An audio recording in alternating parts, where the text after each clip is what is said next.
الحمدللہ رب العالمین والصلاة والسلام علی سید الانبیاء والمرسلین اما بعد فاعوذ باللہ من الشیطان الرجیم بسم اللہ الرحمن الرحیم۔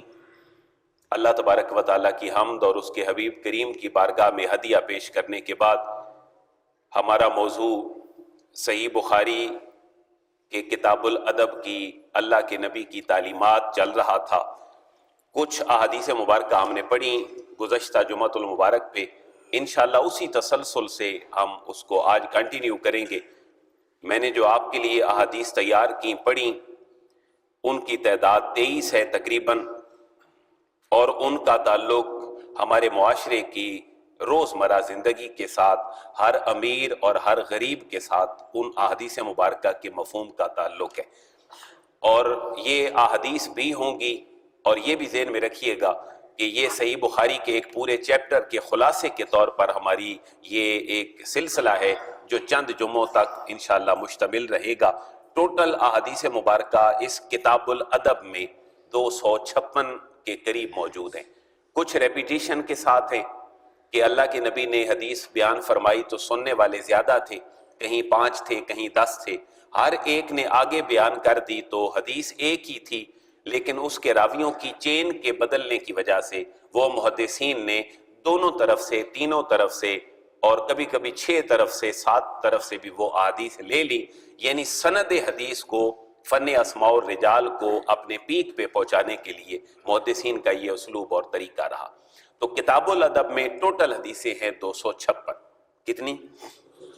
256۔ تو 256 میں شاید ہمارے 256 زندگی کے مسائل ہیں۔ اولاد کی تربیت کے حوالے سے ہم نے 2 نشستیں پہلے کر لیں۔ آج ہمارا موضوع صلہ رحمی ہوگا۔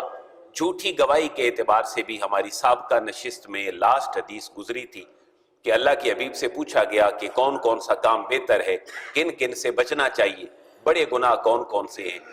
تو چونکہ امام بخاری نے اس کو کتاب الادب میں لکھا ہے تو ہم نے یہاں پر اس کو پڑھ دیا تھا کہ 3 بڑے بڑے گناہ تھے، ایک اللہ کے ساتھ کسی کو شریک ٹھہرانا، اور دوسرا والدین کی نافرمانی، اور تیسری حدیث تھی کہ جو بندہ جھوٹی گواہی دیتا ہے۔ تو تینوں گناہوں میں سے تیسرا گناہ اللہ کے نبی نے اپنی کیفیت چینج کر کے جلال کی کیفیت میں لوگوں کے سامنے رکھا۔ حدیث کے الفاظ ہیں، آپ ٹیک لگائے ہوئے آرام فرما رہے تھے، دونوں باتیں بیان فرما دی، لیکن جب جھوٹی گواہی کی مذمت کی بات آئی تو آپ نے اپنی ٹیک چھوڑ دی اور آپ نے اٹھ کر پورے جلال کی کیفیت میں فرمایا کہ جھوٹی گواہی بڑے گناہوں میں سے سب سے بڑا گناہ ہے۔ تو یہ ہماری رہنمائی ہے اخلاقی لحاظ سے کہ ہمیں اپنی زبان کو کنٹرول کرنا چاہیے۔ ضروری نہیں کہ ایک چیز سچ ہے اور آپ نے اس کو بیان ہی کرنا ہے۔ اب اگر آپ فتنہ سے بچنا چاہتے ہیں تو فقہا نے بہت سارے طریقے اس کے بیان کیے ہیں۔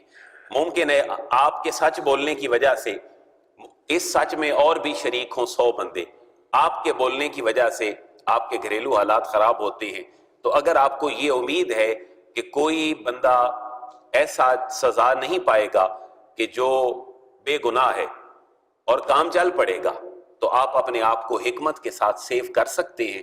اسی کے لیے اللہ کے اور اس کے رسول نے یہ تعلیم دی کہ حکمت جو ہے وہ بندہ مومن کی میراث ہے۔ اب ہر بات کو حکمت کے ساتھ لوگوں تک پہنچایا جائے، لیکن ایک بے گناہ آدمی اگر مر رہا ہے اور آپ کی گواہی کے بغیر بات نہیں بنتی تو اب آپ کے لیے گواہی دینا فرض ہو جاتا ہے۔ شریعت نے یہی کہا، فرض کیا ہے، واجب کیا ہے، سنت کیا ہے، مستحب کیا ہے، یہ سارے قرآن کے الفاظ تھے۔ لیکن کوئی مسئلہ کب کس لیول پہ کھڑا ہوتا ہے یہ حالات اور سچویشن بتاتی ہے۔ بعض دفعہ کوئی کام کرنا فرض ہوتا ہے، لیکن بعض دفعہ کوئی کام کرنا حرام ہوتا ہے۔ کام ایک ہی ہوتا ہے۔ مثال کے لیے عرض کر دوں کہ انسان برائی سے نہیں بچ پا رہا، جوانی آ چکی ہے اور اب اس کے لیے نکاح کرنا فرض ہو چکا ہے، لیکن ایک آدمی 4 بیویاں پہلے سے رکھ کے اپنے پاس بیٹھا ہے، تو کیا وہی نکاح جو پہلے فرض تھا، کیا اب 5ویں کرنے میں یہ نکاح اس کے لیے حلال ہوگا یا حرام ہوگا؟ حرام ہوگا۔ اسی لیے حالات کے اعتبار سے مسئلے کی نزاکت تبدیل ہو جاتی ہے۔ تو جھوٹی گواہی اس معاشرے کا ایک بہت بڑا المیہ ہے۔ تو آج جو احادیث مبارکہ ہیں ان میں انہی آداب کا تذکرہ ہے، اور حضرت ابو سفیان رضی اللہ تعالیٰ عنہ جو فتح مکہ کے قریب دار اسلام میں داخل ہوئے، تقریباً سارے غزوات میں جو اس سے پہلے ہوئے وہ مسلمانوں کے خلاف لڑتے رہے، ان کی کمانڈ کرتے رہے، حتیٰ کہ ایک دفعہ ابو سفیان رضی اللہ تعالیٰ عنہ نے جب حالت کفر میں تھے تو یہ بھی کہا کہ میں اس وقت تک نہاؤں گا نہیں، اس وقت تک اپنے سر میں تیل نہیں لگاؤں گا جب تک کہ میں بدر میں جو ہمارے لوگ مرے ہیں میں ان کا بدلہ نہ لے لوں۔ تو اتنی شدت تھی پہلے، لیکن جب اسلام کی طرف مائل ہوئے تو پھر اسلام کے لیے بھی ان کی بہت بڑی قربانیاں ہیں۔ جب فتح مکہ ہوا تو حضور نے فرمایا کہ جو خانہ کعبہ کا لحاف پکڑ لے گا اس کے لیے بھی امان ہے، اور جو ابو سفیان کے گھر میں داخل ہو جائے گا اس کے لیے بھی امان ہے۔ یہ جو اللہ کے نبی کا جملہ تھا یہ آج کسی گائیڈین، کسی رہنما کے لیے ایک بڑی اہمیت کا حامل جملہ ہے کہ آپ اگر چاہتے تو طاقت آپ کے پاس تھی، 10,000 کا لشکر فتح مکہ میں آپ کے پاس تھا، اور بڑے بڑے جوان مرد خالد بن ولید رضی اللہ تعالیٰ عنہ جیسے حضور کے ساتھ تھے، ایمانی جذبہ تھا، اور ان کے دلوں میں کمزوری آ چکی تھی جو اہل مکہ تھے۔ حضور چاہتے تو فرما دیتے بھائی سب کو ختم کر دو، لیکن آپ نے یہاں بھی اپنے مشن سے وابستگی ہی اپنا امتیازی وصف رکھا، قدرت کے باوجود معاف بھی کیا، اور پھر آپ کی نفسیاتی ایک لیڈرشپ کی خصوصیات یہ تھی کہ آپ نے ایک لیڈر کے بارے میں بھی معافی کا اعلان فرما دیا۔ اہل مکہ کا لیڈر ہے بظاہر جناب ابو سفیان، لیکن ان کو جب امان دی تو ان کا دل بھی نرم ہوا، اور ان کی اس نرمی کی وجہ سے اور کتنے سارے لوگ دار اسلام میں داخل ہو گئے۔ تو یہ حضور کی سیرت سے اور اللہ کے نبی کی تعلیمات سے یہ رہنمائی بھی ہمیں ملتی ہے۔ حضرت ابو سفیان رضی اللہ تعالیٰ عنہ جب حالت کفر میں تھے تو ہرقل جو روم کا بادشاہ تھا اس کی بارگاہ میں بیٹھے تھے، وہ پوچھ رہا تھا کہ کسی نبی کی آمد کا تذکرہ پتہ چلتا ہے ابو سفیان تمہارے مکے میں اور عرب میں، تو بتاؤ کہ اس کی تعلیمات کیا کیا ہیں۔ وہ لمبے سارے سوال ہیں جن میں سے اس صحیح بخاری میں 5980 نمبر حدیث میں ابو سفیان نے 4 چیزیں بیان کی کہ اس نبی کی تعلیم میں سب سے پہلی بات یہ ہے کہ یامرنا بالصلاۃ، وہ تو ہمیں اللہ کے حضور جھکنے کا حکم دیتے ہیں، اپنے سر کو جھکانے کا حکم دیتے ہیں، نماز پڑھنے کا حکم دیتے ہیں، والصدقۃ، اور صدقے کا حکم دیتے ہیں، والعفاف، اور ہمیں پاک دامن رہنے کا حکم دیتے ہیں، والصلۃ، اور صلہ رحمی کا ہمیں حکم دیتے ہیں۔ یہ 4 باتیں اسی جگہ پر بیان کی کیونکہ یہاں سے تذکرہ اب شروع ہو رہا ہے صلہ رحمی کا۔ صلہ رحمی کیا ہے کہ آپ اپنے رشتہ داروں کے ساتھ تعلق قائم رکھیں۔ کس طرح کا تعلق ہو؟ کوئی میرے ساتھ اچھا ہے تو میں اس کے ساتھ اچھا رہوں، یا کوئی اچھا نہیں بھی ہے تو میں اس کے ساتھ اچھائی کی کوشش کروں۔ یہ 2 تصورات ہیں، لیکن جس کو اسلام پریفریبل کہہ رہا ہے وہ ہے کہ کسی کا تعلق تمہارے ساتھ اچھا نہ بھی ہو تو تمہارا تعلق اس کے ساتھ اچھا ہونا چاہیے۔ اس کے اوپر ایک باقاعدہ حدیث آئے گی آگے چند ایک حدیث چھوڑ کر، کہ کوئی تمہارے ساتھ رشتہ دار اگر بولتے نہیں ہیں اور تم کہو کہ یہ نہیں بولتے تو میں بھی نہیں بولتا، تو یہ تصور ٹھیک نہیں ہے۔ وہ نہیں بولتے، آپ اپنی طرف سے اتمام حجت کر دیں، آپ اپنے دل میں کوئی کینہ نہ رکھیں، ان کے لیے دوری کے جذبات نہ رکھیں۔ اب اگر وہ نہیں بھی بولتے تو آپ کے ذمہ کوئی گناہ نہیں ہے، کیونکہ آپ نے ان کے لیے عملی لحاظ سے اور فکری لحاظ سے اپنے دامن کو صاف کر دیا۔ لہذا ابو سفیان کہتے ہیں کہ اے ہرقل، ہمیں وہ نبی 4 چیزوں کا حکم دیتے ہیں، ایک نماز، ایک صدقہ، اور ایک پاک دامن رہنے کا حکم، وصلت، اور صلہ رحمی کا حکم۔ اب ان میں سے ہر ایک اپنے اوپر تشریح جو ہے وہ رکھتا ہے لفظ، لیکن صرف اللہ کے نبی کی احادیث تک، کیونکہ مفہوم آپ کو پتہ ہے۔ العفاف، پاک دامنی، ہمارے معاشرے میں اللہ کے نبی کی تعلیم یہ بھی ہے کہ تم پاک دامن رہو۔ آج کے نوجوان کے لیے بہت بڑا چیلنج ہے کہ وہ پاک دامن کیسے رہے۔ آج میڈیا کے کردار کے اوپر بھی حرف اٹھتا ہے کہ ایک بچہ جب اپنی بلوغت کی عمر کی راہیں شروع کرتا ہے تو ہمیں فلموں ڈراموں سے لے کر لباس کے ڈیزائنوں تک، تعلیمی اداروں میں، اپنے جہاں جہاں انسان رہتا ہے وہاں اس کو بے حیائی پہ آمادہ کرنے کے لیے ساری چیزیں اس کے سامنے ہیلپ فل طریقے سے موجود ہوتی ہیں، اس کو فیسیلیٹیٹ کر رہی ہوتی ہیں۔ لیکن اللہ کے نبی نے جن جن چیزوں سے منع کیا، وجہ یہ تھی کہ معاشرہ پاک دامن بن جائے۔ ایسا لباس کہ جس کے اندر انسان ننگا نظر آئے، اللہ کے نبی ہم پڑھ چکے، آپ نے منع فرمائے۔ ایسی عورت جو لوگوں کے دل کو لبھائے، اپنی طرف اٹریکٹ کرے، ایسا لباس پہن کر کہ لباس کے باوجود بھی وہ ننگی نظر آئے، اللہ کے حبیب نے اس کی پہلے ہی مذمت بیان فرما دی۔ مرد اور عورت کے شرمگاہوں کی کیفیتوں کو الگ سے واضح فرما دیا۔ تو یہ کیا تھا؟ یہ ابتدائی تربیت تھی تاکہ یہ معاشرہ کم از کم پاک دامن رہے۔ یہ پاک دامن رہے گا تو جو اللہ کی طرف سے سزائیں ہیں یہ ان لوگوں کو نہیں ملیں گی۔ ایک پاک دامن نہیں رہتا تو اس کی سزا 100 کوڑے ہے۔ اگر شادی شدہ بھی پاک دامن نہیں رہتا تو ہم نے پڑھی اس کی سزا کیا تھی؟ رجم تھا، سنگسار تھا۔ اب اگر کوئی سنگسار پہ اعتراض کرے تو یہ اس کی کاج فہمی ہے، ورنہ تو اسلام نے پہلے اس کی تربیت کر دی ہے کہ تم نے ان چیزوں سے بچنا ہے تاکہ تم حدود کی طرف آ ہی نہ سکو، تمہارے اوپر حدود نافذ ہی نہ ہو سکے۔ ایک چھوٹا سا سوال ہے، میں اپنے باپ کے ساتھ تو صلہ رحمی کروں، بھائیوں کے ساتھ بھی ہو، رشتہ داروں کے ساتھ بھی ہو، لیکن کیا کافر کے ساتھ بھی صلہ رحمی ہو سکتی ہے؟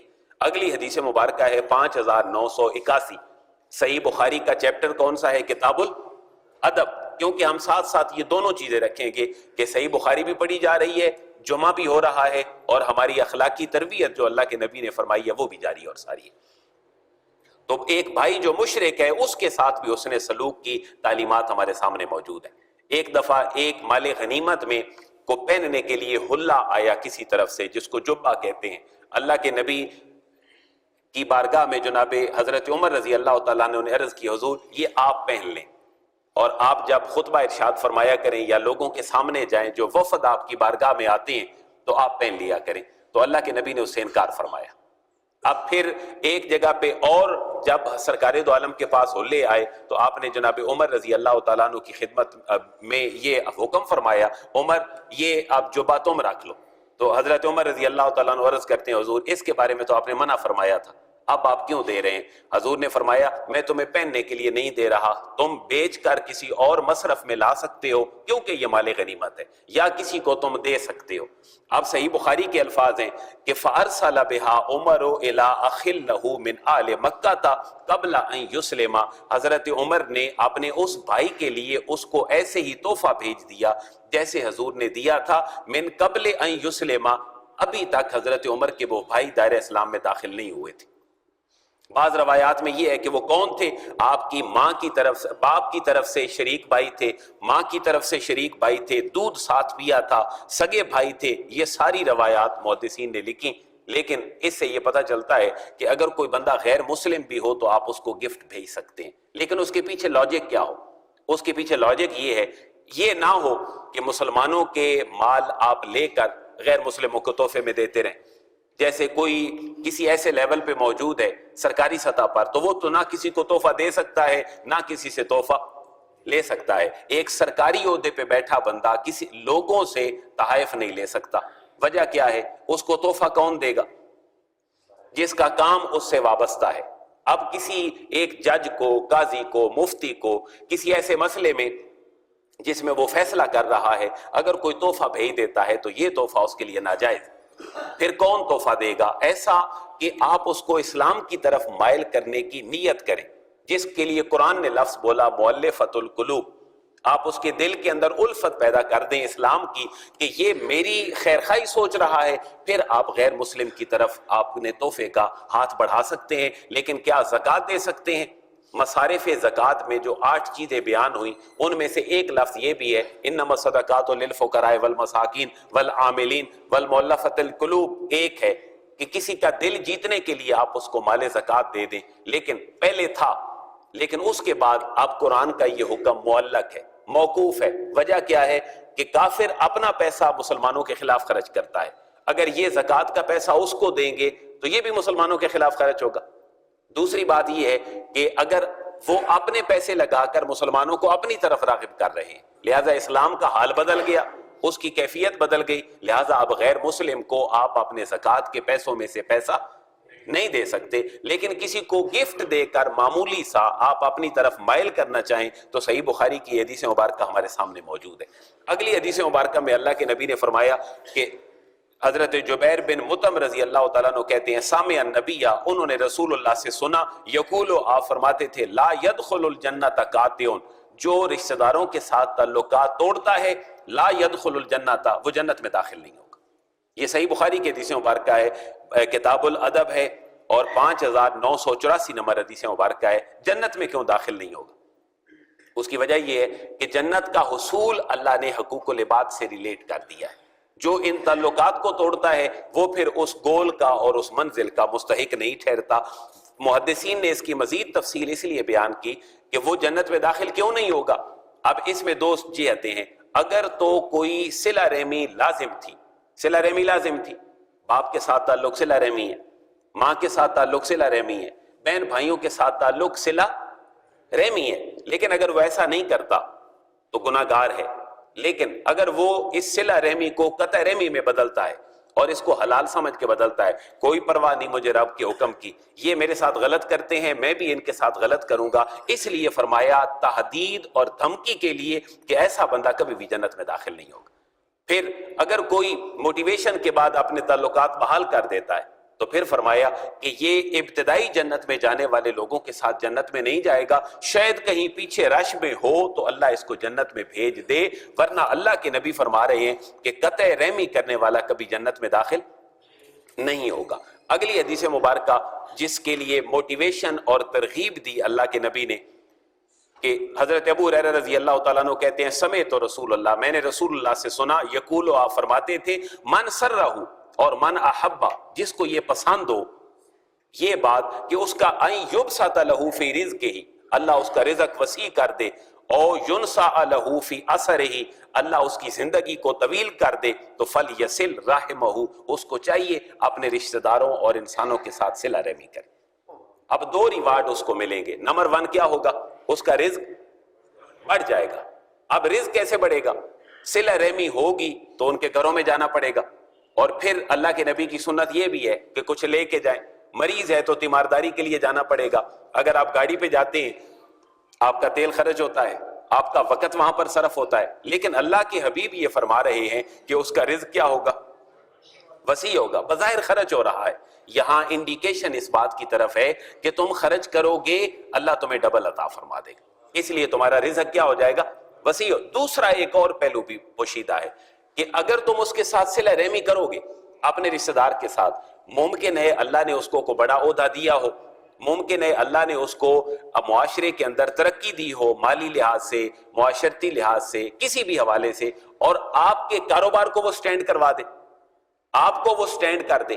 ممکن ہے کہ وہ عالم ہے تو آپ کے بچے کو یا آپ کو علم پڑھا دے، کوئی اور آپ کی ہیلپ کر دے، تو اس سے بھی کیا پتہ چلے گا کہ تمہاری روزی گویا کہ بڑھ گئی ہے. لہٰذا یہ دونوں پہلو اس کے اندر موجود ہیں. اور تیسرا بحیثیت مسلمان ہمیں تو ہر حال میں قابل قبول ہے کہ ہم کو نیکی کرتے ہیں اللہ اس کے اندر برکتیں عطا فرما دیتا.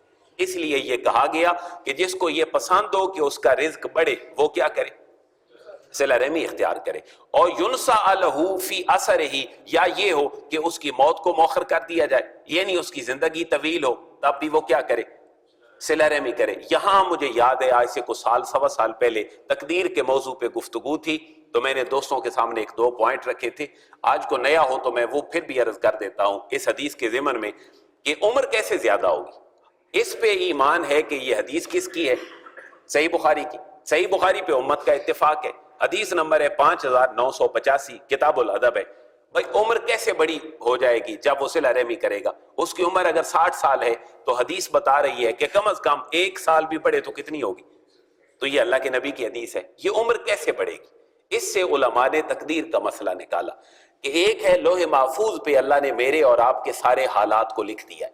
میری عمر اتنی ہوگی، میں اتنا رزق کھاؤں گا، میں دنیا میں یہ کام کروں گا، یہ اللہ نے مجھے صلاحیت دی. میرے بچے، میرا معاشرے میں سروائیو کرنا، میرے غم، میری خوشیاں اللہ نے کہاں لکھ دی؟ لوح محفوظ پہ لکھ دی. لیکن اللہ کے علم میں یہ تھا کہ میرا بندہ اگر یہ کر لے گا تو میں اس کی عمر بھی بڑھا دوں گا، اس کے بچوں میں بھی برکت دے دوں گا، معاشرے میں اس کا اٹھنا بیٹھنا میں مزید زیادہ کر دوں گا. فرض کر لیں لوح محفوظ پہ فرشتے کو حکم دے کر اللہ نے لکھ دیا اس بندے کی عمر ہوگی 60 سال.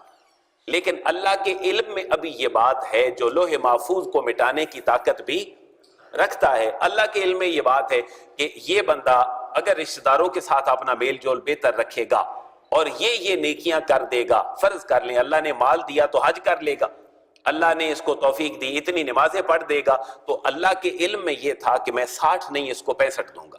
اب اللہ کے علم میں کتنی تھی؟ 65. لوح محفوظ پہ کتنی لکھی تھی؟ 60. لیکن جن چیزوں سے کنڈیشنلائز کر دیا تھا اللہ نے، اللہ تعالیٰ اس عمر کو آگے مزید بڑھا دیتا ہے. اس کے اوپر 1-2 احادیث مبارکہ اور سنیں. حضرت عبد الرحمن بن سمرہ رضی اللہ تعالیٰ عنہ بیان کرتے ہیں کہ ہمارے پاس ایک دن اللہ کے حبیب تشریف لائے اور ہم مدینہ میں ایک چبوترے پر بیٹھے تھے. سرکار دو عالم نے فرمایا میں نے گزشتہ رات ایک بڑی عجیب بات دیکھی، میں نے اپنی امت میں سے ایک مرد کو دیکھا، اس کے پاس ملک الموت آئے تاکہ اس کی روح کو قبض کر لیں، تو اس نے اپنے ماں باپ کے ساتھ جو نیکی کی تھی وہ آڑے آ گئی اور اس نے ملک الموت کو اس شخص کے پاس لوٹا دیا۔ اللہ نے فرشتے کو واپس بھیج دیا، اس نے اپنی ماں سے نیکی کی تھی، میں نے لکھ دیا تھا اپنے علم میں کہ میں اس کی عمر کو بڑھا دوں گا، لہذا اے فرشتے ابھی تک اس کا وقت نہیں آیا، تو واپس چلا جا۔ ایک اور حدیث مبارکہ اسی موضوع پہ حضرت عبداللہ بن عمر رضی اللہ تعالیٰ عنہ بیان کرتے ہیں، رسول اللہ نے فرمایا انسان صلہ رحمی کرتا ہے، لوگوں کے ساتھ تعلقات اپنے اپنے لیول پہ بحال رکھتا ہے، ماں کا تعلق ماں کے ساتھ، باپ جیسا تعلق باپ کے ساتھ، بہن بھائیوں کا حق ان کے ساتھ، دوستوں رشتہ داروں ہمسایوں ہر ایک کو اپنے لیول پہ رکھتا ہے اور صلہ رحمی کرتا رہتا ہے، تو اس کی عمر میں سے صرف 3 دن باقی رہ گئے ہوتے ہیں، تو اللہ تعالیٰ اس کی عمر میں ان کاموں کی وجہ سے 30 سال کا اضافہ کر دیتا ہے۔ اور پھر اسی حدیث کا دوسرا رخ، اور جو بندہ قطع رحمی کرتا ہے اس کی عمر میں 30 سال باقی ہوتے ہیں، تو اللہ تبارک و تعالیٰ اس کی عمر کو کم کر دیتا ہے حتیٰ کہ اس کی عمر میں صرف 3 دن باقی رہ جاتے ہیں۔ تو ہماری عمر کا بڑھنا، ہماری نیکیوں کا بڑھنا عند اللہ، اللہ کے علم کے پاس فیڈ ہے، محفوظ ہے، لیکن اس نے یہ عالم اسباب بنا دیا ہے تاکہ میرا لوگوں کا میرے ساتھ تعلق باقی رہے۔ اسی کو کہتے ہیں تقدیر معلق اور اسی کو کہتے ہیں تقدیر مبرم۔ تقدیر معلق وہ ہے جو ہینگ ہے، تقدیر مبرم وہ ہے، اور مبرم جو اللہ کے علم میں ہے، وہ اللہ کے علم میں کبھی تبدیل نہیں ہوتی۔ اللہ چاہے تو کر دے، لیکن اس دنیا کے وسائل کے اعتبار سے اور اس کے ریئلٹیز کے اعتبار سے وہ تبدیل نہیں ہوتی۔ اور جو معلق ہے، معلق کا معنی ہی کیا ہے؟ ہینگ ہے۔ معلق کا معنی ہے ہینگ ہونا، لٹکا ہوا ہونا۔ اب اگر تو اس نے نیکی کا کام کر دیا تو 70 کی طرف عمر چلی جائے گی یا 65 کی طرف، اگر نہ کیا تو جو لوح محفوظ پہ لکھی ہے اللہ اس کو اتنی ہی عمر عطا فرما دے۔ لہٰذا اسی لیے دعائیں بدلتی ہیں، تقدیریں بدلتی ہیں۔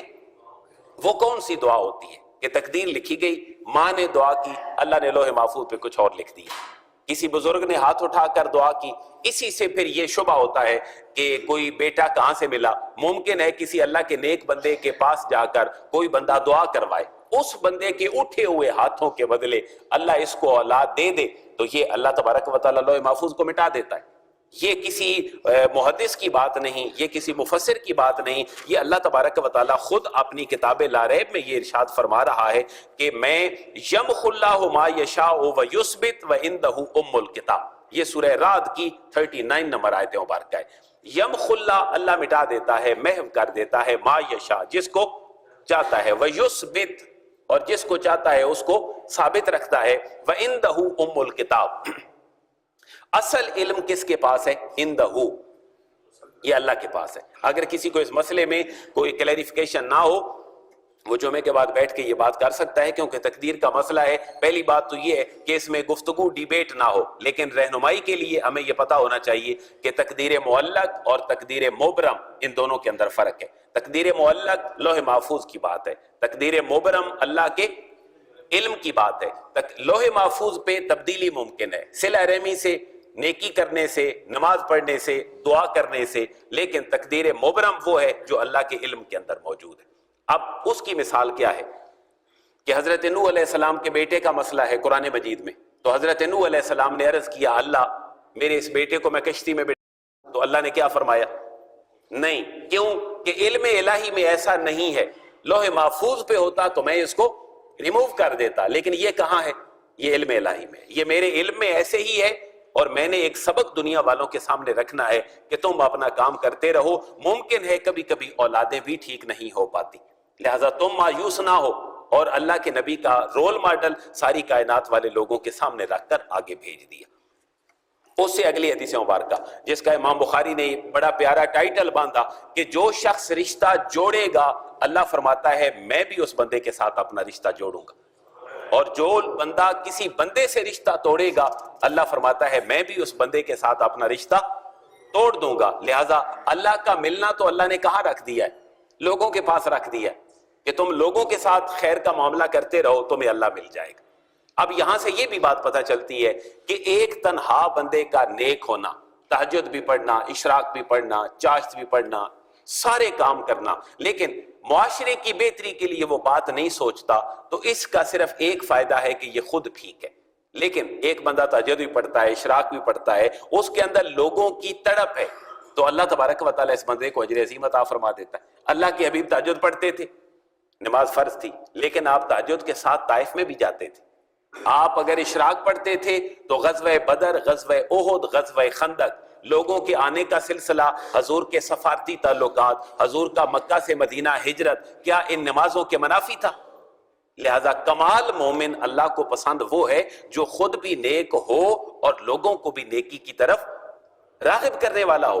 حضرت ابوبکر صدیق رضی اللہ تعالیٰ عنہ کی مکہ مکرمہ میں شہر کے اندر دکان تھی، اور سرکار دو عالم نے آپ کو اسلام کی طرف راغب کر دیا، تو حضرت ابوبکر صدیق رضی اللہ تعالیٰ عنہ کی موٹیویشن پہ اللہ نے 5 اور بندوں کو دار اسلام میں داخل فرما دیا، اور یہ 5 عام لوگ نہیں تھے، بلکہ یہ 5 وہ تھے، اور اگر حضرت ابوبکر کو شامل کریں تو 6 بن گئے۔ یہ وہ 6 لوگ تھے جن کو اللہ کے حبیب نے جنت کی بشارت عطا فرمائی، جن کو عشرہ مبشرہ کہتے ہیں۔ یہاں سے پتہ کیا چلا؟ کاروبار چھوڑ کے لوگوں کو دین کی طرف بلاؤ، ایسا نہیں ہے۔ حضرت ابوبکر صدیق اپنا کام کرتے رہے، لیکن اپنے کام کے ساتھ اپنا مشن بھی پورا کرتے رہے۔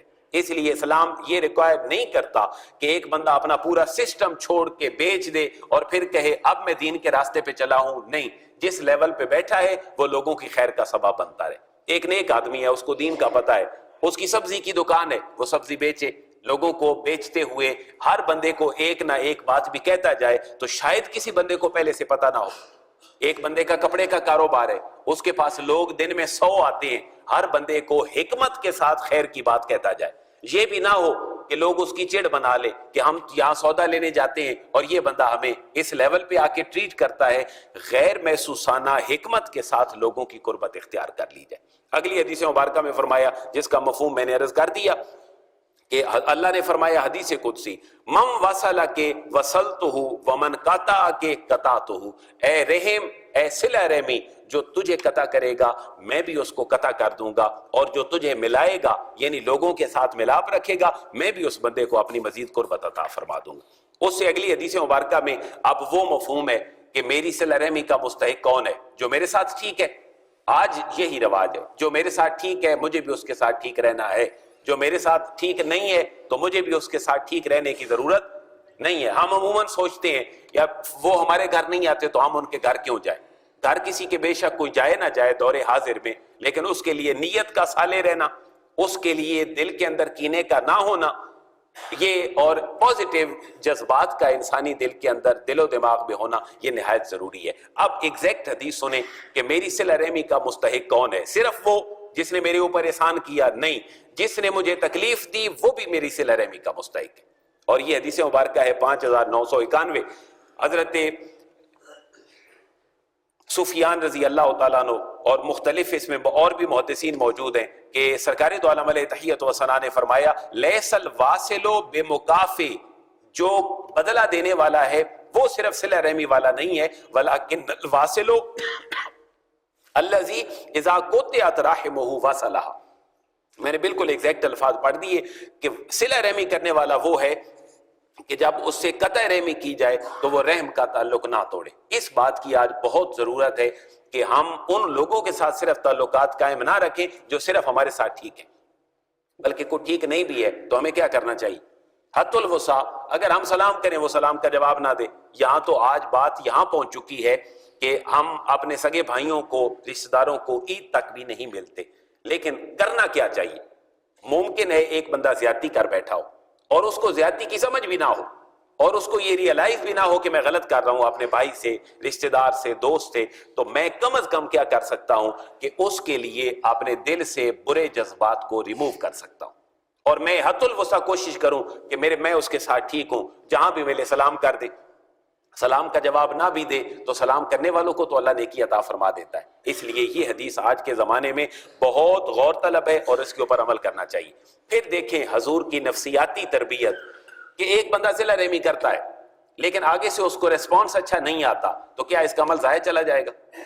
نہیں جائے گا۔ اس کے اوپر بھی حدیث مبارکہ سنیں، اور یہ حدیث مبارکہ اس شخص کی ہے کہ جس نے حضور کی بارگاہ میں آ کر یہ پوچھا جب حضور نے ترغیب دی کہ صلہ رحمی کیا کرو، ماں باپ کا خیال رکھا کرو، رشتہ داروں عزیزوں کے ساتھ تعلق توڑا نہ کرو، اچھائی کیا کرو، تو حضرت حکیم بن حزام رضی اللہ تعالیٰ عنہ وہ عرض کرتے ہیں یا رسول اللہ ارأیتا، آپ کا کیا خیال ہے، اموراً ان کاموں کے بارے میں کنت اتحنس بہا فی الجاہلیہ جو میں زمانہ جاہلیت میں کیا کرتا تھا، میں جاہل تھا، میں نے اسلام کا کلمہ نہیں پڑھا ہوا تھا، لیکن میں پھر بھی نیکی کرتا تھا۔ حضور نے پوچھا کیا کرتے تھے؟ آپ نے فرمایا من صلۃ، حضور میں اپنے رشتہ داروں کے ساتھ گھل مل کے رہتا تھا، وعطاقۃ، میں اگر طاقت ہوتی تھی تو غلاموں کو بھی آزاد کر دیتا تھا، وصدقۃ، اور اگر اللہ نے کبھی دی ہوتی مال میں برکت تو میں مال کو بھی لوگوں میں تقسیم کرتا، صدقہ کرتا تھا۔ تو حل لی فیہا من اجر، حضور کیا اس میں بھی میرے لیے کوئی اجر ہے؟ تو اللہ کے نبی نے کتنا پیارا جملہ ارشاد فرمایا، آپ نے فرمایا قال رسول اللہ، حضور نے فرمایا اسلمت علی ما سلف من خیر، اے حکیم بن عظام ان نیکیوں کی وجہ سے ہی تو اللہ نے تجھے اسلام کی توفیق دے دی، شاید تو نیکیاں نہ کرتا تو اللہ تجھے اسلام کی توفیق ہی نہ دیتا، تو حالت کفر میں تھا لیکن تو صدقہ کر لیتا تھا جو تیری عزیم تھا، تو صلہ رحمی کر لیتا تھا حالانکہ تو کافر تھا، تو تیری وہ نیکیاں بھی کام آئیں اور اللہ نے تجھے ایمان کی توفیق عطا فرما دی۔ اب یہاں میرے اور آپ کے لیے یہ حدیث ہے 5992 اور کتاب الاداب صحیح بخاری کی ہے، تو کوئی میرے ساتھ اچھا نہیں بھی کرتا تو میں اس کو سلام کر دوں، میں اپنا ذہن اس کے لیے کلیئر کر کے رکھوں، میرے اندر اس بندے کے لیے کوئی بغض، کوئی اناد، کوئی کینہ نہیں ہے، اللہ مجھے اس پہ بھی ریوارڈ عطا فرما دے، اور رشتہ داروں کے گھر جایا جائے۔ میرے بھائی میں نے جو باتیں نوٹ کی ہیں، ہم لوگ ملتے نہیں ہیں اپنے رشتہ داروں سے، اگر کوئی نہیں آپ کے میرٹ پہ آتا، آپ نیکی کی نیت سے اس کے لیے اپنے دل کو صاف کر لیں، اور اللہ تبارک و تعالیٰ تو اسلام کی توفیق بھی دے دیتا ہے، تو اللہ مال میں برکت دے دے گا صلہ رحمی سے۔ کوئی رشتہ دار اگر نہ بھی بات مانے تو ہم اپنی طرف سے اتمام حجت کر دیں، اس کے بچوں سے شفقت، ٹول اپنائے جائیں، آپ کسی کے بچے سے پیار کر دیں، اس کے لیے آپ کوئی چھوٹا موٹا رشتہ داروں میں، خونی رشتہ داروں میں کوئی کتابوں کا، کوئی بیگ کا چھوٹا موٹا گفٹ دے دیں، یا اس کے لیے اس کی ہیلپ کرتے ہوئے کسی اچھے ادارے میں اس کو داخل کروا دیں، آپ اس کی جاب کا بندوبست کر دیں، تو کیا وہ خوش ہوگا یا نہیں؟ یہ وہ طریقہ ہے کہ جو احسان کا طریقہ ہے۔ کوئی آپ کے قریب نہیں آتا، آپ اس کو سٹینڈ کر دیں، جس لیول پہ آپ ہیں آپ اس کے ساتھ نیکی کر دیں، اللہ اس کا دل نرم فرما دے۔ اور پھر بچوں کے ساتھ چونکہ کتاب الاداب چل رہا ہے تو یہاں پر گفتگو اگر آپ سمجھے کہ ٹوٹی ہوئی ہے تو ٹوٹی ہوئی نہیں ہے، کسی نہ کسی حدیث کے ساتھ کوئی نہ کوئی تعلق ہے۔ صلہ رحمی کا سب سے زیادہ مستحق کون ہے؟ والدین۔ اور والدین کی صلہ رحمی کا سب سے زیادہ مستحق کون ہے؟ اولاد ہے۔ اب اس کے اوپر حدیث مبارکہ سنے، صلہ رحمی پہ ہی حضرت ثابت، حضرت انس رضی اللہ تعالیٰ عنہ سے روایت کرتے ہیں کہ حضور کتنی صلہ رحمی کرتے تھے اپنے بچوں کے ساتھ، کہ آخذ النبی ابراہیم فقبلہ وشمہ، حضور اپنے بیٹے حضرت ابراہیم کو اٹھاتے، اپنی گود میں بٹھاتے، فقبلہ، اور ان کو بوسہ بھی دیتے، وشمہ، اور اپنے بیٹے کو اپنے قریب کر کے سونگا بھی کرتے تھے۔ شمہ، یہ شموں کا معنی ہوتا ہے سونگنا۔ تو یہ صلہ رحمی ہے کہ والدین اپنے بچوں کے ساتھ کیا کریں؟ صلہ رحمی کریں، شفقت کریں۔ وہ صلہ رحمی کیا ہو سکتی ہے؟ دو باتیں اللہ کے نبی کے اس حدیث سے مل رہی ہیں، فقبلہ، بوسہ دینا، اور وشمہ، اور بچے کو سونگنا۔ اور پھر اگلی حدیث مبارکہ میں چونکہ اس کا تعلق اسی کے ساتھ ہے، صلہ رحمی سے بچوں سے، تو یہاں مفہوم کچھ اور ہے لیکن انڈائریکٹلی اس کا تعلق بچوں کے ساتھ ہے کہ حضور کا تعلق کیسے ہوتا تھا۔ حضرت ابن عمر، حضرت عمر رضی اللہ تعالیٰ عنہ کے بیٹے، وہ رسول اللہ کے پاس موجود تھے تو بیان کرتے ہیں کہ میں اللہ کی محبوب کی بارگاہ میں بیٹھا تھا کہ ایک عراق سے بندہ آیا اور وہ مسئلہ پوچھنے لگا کہ آپ یہ بتلائیں کہ جو مچھر ہے اس کا خون پاک ہوتا ہے یا ناپاک ہوتا ہے؟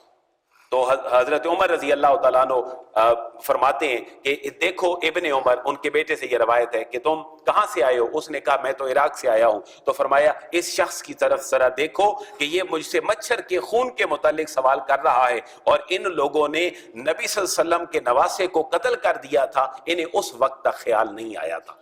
اور اس حدیث کو امام بخاری نے یہاں کیوں بیان کیا؟ کیونکہ یہ چھوٹا سا اگلا جملہ صلہ رحمی سے متعلق ہے، اور حضرت ابن عمر کہتے ہیں کہ میں نے رسول اللہ سے سنا تھا، سمعت النبی، میں نے رسول اللہ سے سنا تھا، یقولو، آپ فرمایا کرتے تھے، ہما ریحانتا یا من الدنیا، یہ حسن حسین میرے دنیا کے پھول ہیں۔ یعنی حدیث کا مفہوم کچھ اور نکلا، لیکن اس حدیث کو امام بخاری نے یہاں کیوں لکھا؟ کیونکہ اس کا تعلق بچوں کے ساتھ تھا۔ حضور اپنے بیٹے کے ساتھ بھی شفقت کرتے تھے جن کا نام کیا تھا؟ ابراہیم۔ اور یہ حدیث کیوں لائی گئی کہ اپنی بیٹی کے بیٹوں کے ساتھ بھی آپ شفقت کرتے تھے، لہٰذا صرف شفقت اور صلہ رحمی پہلی نسل تک محدود نہیں ہے، آپ اگلے بچوں کے ساتھ بھی اپنی محبت کو ڈیلیور کریں۔ اللہ کے نبی کی اس حدیث مبارکہ میں یہ سبق ہمارے لیے موجود ہے۔ تو بچوں کے ساتھ شفقت کا دوسرا، بیٹیاں پیدا ہوتی ہیں لوگ پریشان ہو جاتے ہیں۔ اللہ کے نبی کی حدیث مبارکہ دیکھیں، حضرت اما عائشہ رضی اللہ تعالیٰ عنہ اس کی راوی ہیں، فرماتی ہیں قالت جاءتنی، میرے پاس آئی امراتن، ایک عورت، معہا ابناتان، اس کے ساتھ 2 بچیاں تھیں۔ یہ حضرت اما عائشہ حضور کو واقعہ بتاتی ہیں۔ حضور شام کو گھر آئے، اما عائشہ عرض کرتی ہیں حضور آج میں نے ایک عجب معاملہ دیکھا کہ ایک عورت آئی اور اس کے ساتھ 2 بچیاں تھیں، تو تسألنی، اس نے میرے سے سوال کیا کہ مجھے کچھ کھانے کے لیے دے دو، فلم تجد عندی غیر تمرتن، میرے پاس کھجور کے علاوہ کچھ نہیں تھا، اور تمرتن واحدتن، ایک کھجور تھی صرف میرے پاس۔ تو میں نے اللہ کے محبوب کیا کیا؟ فآتیتھا، میں نے وہ کھجور اٹھائی اور اس عورت کو دے دی۔ حضور میں نے جو سب سے بڑی بات دیکھی وہ یہ تھی، حضرت اما عائشہ کہتی ہیں، عرض کرتی ہیں حضور جو سب سے بڑی بات تھی وہ یہ تھی کہ فقسمتھا بین ابنتیھا ثم قامت فخرجت، حضور اس نے جو میں نے کھجور دی تھی اس نے کھجور کو توڑا، آدھی ایک کو دے دی، آدھی دوسری کو دے دی، خود کچھ نہیں کھایا۔ حضور مجھے سب سے زیادہ اس بات نے تعجب میں ڈالا کہ فخرجت ثم قامت، وہ دونوں بچیوں کو آدھی آدھی کھجور دے کر اٹھی، فخرجت، اور نکل گئی، فدخل النبی، حضور آئے، میں نے ساری بات بتائی تو آپ نے فرمایا کہ ان کے ساتھ اس نے سلوک جو کرتا ہے، جس کو اللہ بیٹیاں دیتا ہے تو وہ بیٹیاں اس کے لیے دوزخ سے حجاب بن جایا کرتی۔ یہ اللہ کے نبی نے تحسین فرمائی۔ تو یہاں سے یہ بھی پتہ چلتا ہے کہ بچوں کے ساتھ محبت اور خصوصاً پھر بیٹیوں کے ساتھ محبت اور ان کا خیال، میں ایگزیکٹ الفاظ پڑھ لوں جو اللہ کے نبی نے فرمائے، فَأَحْسَنَ مَن يَلِي مِنْ هَٰذِهِ الْبَنَاتِ، حضور نے فرمایا جو بیٹیوں میں مبتلا کیا گیا، یعنی جس کو صرف بیٹیاں دی گئیں، اللہ نے بیٹے نہ دیے، فَأَحْسَنَ إِلَيْهِنَّ، اس بندے نے بہترین سلوک کیا ان بچیوں کے ساتھ، تو كُنَّ لَهُ سِتْرًا مِنَ النَّارِ، یہ عورتیں دوزخ کے آگے رکاوٹ بن جائیں گی، اللہ ان کے والدین کو جنت میں بھیج دے گا۔ تو یہ اللہ کے نبی کی تربیت ہے، یعنی اسلام جذبات کو بھی کنٹرول کرنے کا سکھا رہا ہے کہ بیٹی پیدا ہو تو تمہارے چہرے کا رنگ زرد نہیں ہونا چاہیے، تمہارے دل کے اندر اس کے لیے بھی محبت ہونی چاہیے۔ ممکن ہے تمہاری بیٹی حسن و حسین کی مثل بچے پیدا کر دے، ممکن ہے کہ تمہاری بیٹی حسن و حسین جیسے نیک لوگ پیدا کر دے، لہٰذا عورت تو درکار ہے نیک بچوں کے پیدا کرنے کے لیے، لہٰذا عورت آئے، بچی پیدا ہو، اس پہ بھی منہ کو ٹیڑھا نہ کرو، بلکہ اللہ کا شکر ادا کرو کہ اللہ نے تمہیں یہ بیٹی عطا کی ہے۔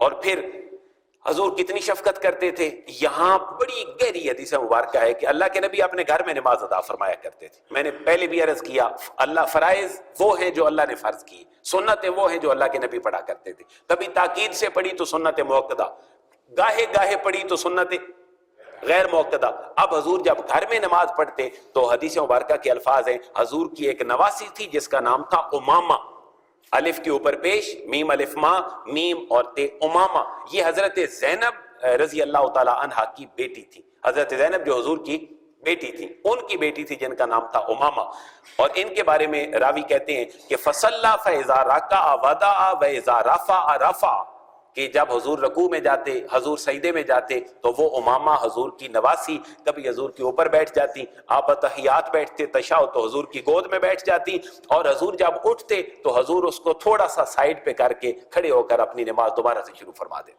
یعنی نماز میں بھی بچے آپ کے ساتھ کھیلتے تھے۔ تو یہ کیفیت کیا بتا رہی ہے کہ حضور گھر میں نماز پڑھتے تھے اور بچے آپ کے ساتھ نماز پڑھتے تھے۔ تو آج کے والد کے لیے بھی یہ لمحہ فکریہ ہے کہ وہ اپنے گھر میں مصلی بچھائے، اپنے گھر میں مسجد کے لیے جگہ بنائے، وہاں پر نماز پڑھے۔